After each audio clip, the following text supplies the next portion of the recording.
एक राजा घोड़े पर सवार होकर जंगल में शिकार खेलने गया। शिकार खेलते खेलते वह रास्ता भटक गया।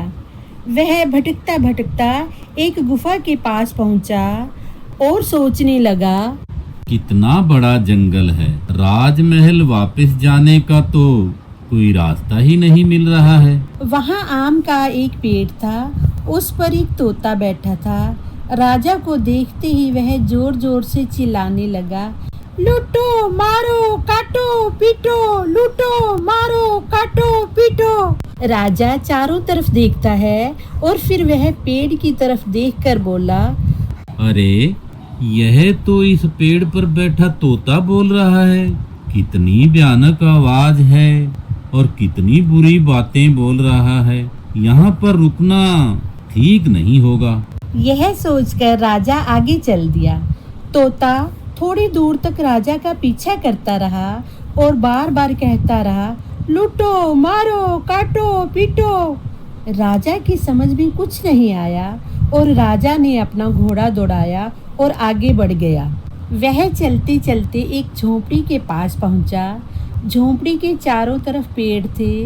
एक पेड़ पर तोता बैठा था। राजा को देखते ही वह मीठी आवाज में कहने लगा, आओ बैठो पानी पियो खाना खाओ, आओ बैठो पानी पियो खाना खाओ। तोते की आवाज सुनकर झोंपड़ी में से एक साधु महाराज बाहर आए। राजा ने साधु महाराज को नमस्कार किया। उसने राजा से चारपाई पर बैठने को कहा। राजा चारपाई पर बैठ गया।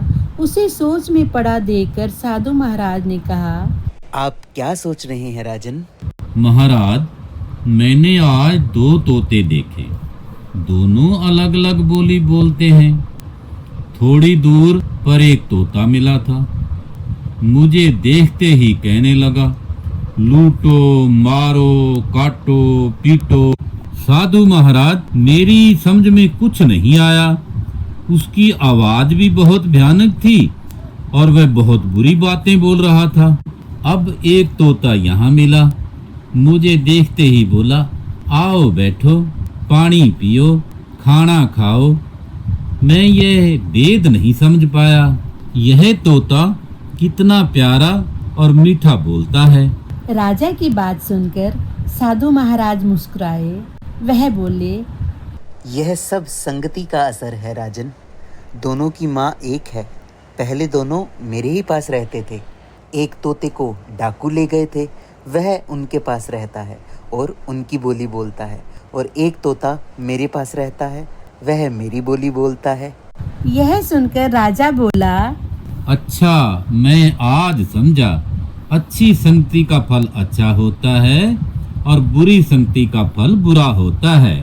अगर कोई भी मनुष्य बुरे यानी शराबी, जुआरी और मारपीट करने वाले और झूठ बोलने वाले लोगों की संगति करता है तो वह भी वैसा ही बन जाता है।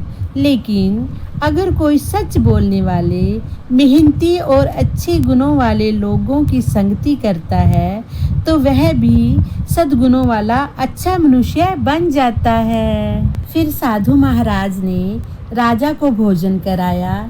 राजा बहुत खुश हुआ। फिर साधु महाराज ने राजा को महल का रास्ता बताया और जाते हुए राजा ने साधु महाराज से कहा, महाराज, मैं आपका बहुत आभारी हूँ। आप इतने घने जंगल में अकेले रहते हैं, यह ठीक नहीं है। मेरे साथ चलो, मैं आपके लिए राजमहल में एक सुंदर सा भवन बनवा दूंगा। वहाँ पर आपको भोजन वगैरह का इंतजाम स्वयं नहीं करना पड़ेगा। वहाँ आपको सारी सुविधाएं मिलेंगी और आपका जीवन सुखमय हो जाएगा। यह सुनकर साधु महाराज बोले, राजन, मुझ जैसे सन्यासी को यहीं पर शांति मिलती है। मैं यहाँ भगवान की भक्ति में लीन रहता हूँ। तुम मेरी चिंता मत करो। ठीक है महाराज, जैसी आपकी मर्जी। पर यह मेरा धनुष बाण मैं यहीं छोड़कर जा रहा हूँ। जंगल में यह आपके काम आएगा। साधु महाराज बोले, राजन, ये तुम्हारा धनुष बाण मेरे किस काम का? पर ठीक है, जैसी तुम्हारी मर्जी मर्जी। फिर राजा ने अपना धनुष बाण वहीं छोड़ दिया।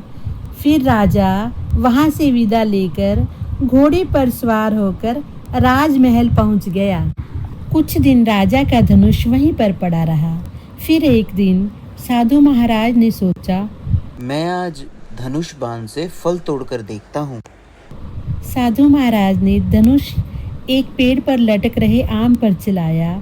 उनका बाण सीधा आम को लगा और आम टूटकर नीचे आ गिरा। फिर तो साधु महाराज खुश हो गए। साधु महाराज ने जब भी फल तोड़ने होते बाण चलाकर तोड़ लेते। धीरे धीरे साधु महाराज बाण को बहुत अच्छी तरह चलाने लग गए। साधु महाराज का ध्यान पूजा पाठ से हटकर धनुष बाण चलाने में लग गया। एक दिन साधु महाराज अमरूद के पेड़ पर बाण से निशाना लगाते हैं, पर अमरूद के साथ साथ एक तोता भी घायल होकर नीचे गिर जाता है। यह देखकर साधु महाराज को बहुत दुख होता है। वह सोचते हैं, हे भगवान, ये मैंने क्या कर दिया? अपने खाने के चक्कर में एक जीव को मार दिया। यह सब इस धनुष बाण की वजह से हुआ है। मैंने कुछ दिन धनुष बाण से रिश्ता क्या जोड़ा, इसकी वजह से मैंने एक जीव की हत्या कर दी और मैं पापी बन गया। तभी साधु महाराज ने धनुष बाण तोड़ दिया और तोते को उठाकर उसकी मलहम पट्टी की। थोड़े दिन बाद तोता ठीक होकर उड़ने लगा। साधु महाराज ने कहा, संगति का असर बहुत होता है। अच्छी संगति से मनुष्य अच्छा और बुरी संगति से मनुष्य बुरा बन जाता है।